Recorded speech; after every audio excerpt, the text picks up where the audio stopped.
నమస్తే, నా పేరు సత్యమ్మ, మా ఆయన పేరు వెంకటయ్య, మా ఊరు చౌదరిపల్లి, మా మండలం బొలస్పేట, మా తాలూకా వికారాబాదు. ఎప్పుడైనా కానీ చిన్న కలుసుకుంటూ పోయినాము, మాకు అదే పని చేస్తున్నాము. మాకు చదువు లేదు కాబట్టి చిన్నగా ఉన్నప్పటి నుంచి వ్యవసాయం చేస్తున్నాము. మాకు అదే ఇక చేను, అదే తిండి, అట్లనే ఉంటున్నాము. లాస్ వచ్చినా లాభం వచ్చినా మాకు చేనే కావాలి అనుకుంటున్నాము. నలుగురికి తిండి పెడుతున్నాము. చేనులోనే పంట చేస్తున్నాము. ఎండుకాలము వానకాలం అయినా కానీ చేనులోనే ఉంటున్నాము. మేము అవి చేస్తున్నాము అంటే వర్షాలు పడతాయనే చేస్తున్నాము. ఏం చేయలే, కూలీలు ఎక్కువైతున్నారు, పంటనేమో తక్కువ అవుతుంది. లాభము వచ్చిన లాభం రాకపోయినా కానీ మేము దాంట్లోనే చేస్తున్నాము. ఏరే పని రాదు, నాకు వ్యవసాయమే వస్తుంది. నేను ఆపద నుంచి అదే చేస్తున్నాము. ఎప్పుడైనా అవే చేస్తాము, ఎక్కడ పని లేదు.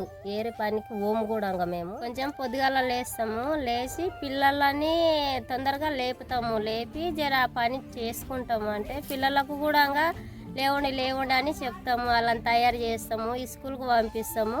మేము చేనుకి వెళ్ళిపోతాము. జర లేట్ అయినా కానీ పిల్లలు తొందర పడతారు, ఏడుస్తారు అన్నట్ల జల్దీ వస్తాము. ఒకసారి ఏమో పొద్దు అవుతుంది, పోతాము చేనుకి పోయి దబ్బున వస్తాము. ఒకసారి ఇగో చిన్న ఎట్లయినా కానీ చేనుకి పోతాము, పుల్లచీలు వస్తాము. ఇంతసేపు వండుకుంటాము, కొంచెం సేపు వండుకొని లేచి మళ్ళీ చేసుకుంటాము. చేసుకొని 4 రోజులే కదా అన్నట్ల పంట అయిన రోజులు పంట పని చేస్తాం. పంట లేకుంటే ఎండుకాలం ఖాళీగానే ఉంటాము. ఇక అదే చూసుకుంటాము. చేనొక ఇంటొకనే చూసుకుంటాము, ఎక్కడ వెళ్ళాము. ఈ నమ్ముకున్న వాళ్ళకు మంచిగా జరుగుతుంది అని చేయాలి. మంచిగా జరుగుతుంది ఎట్లయినా నమ్మకంతో.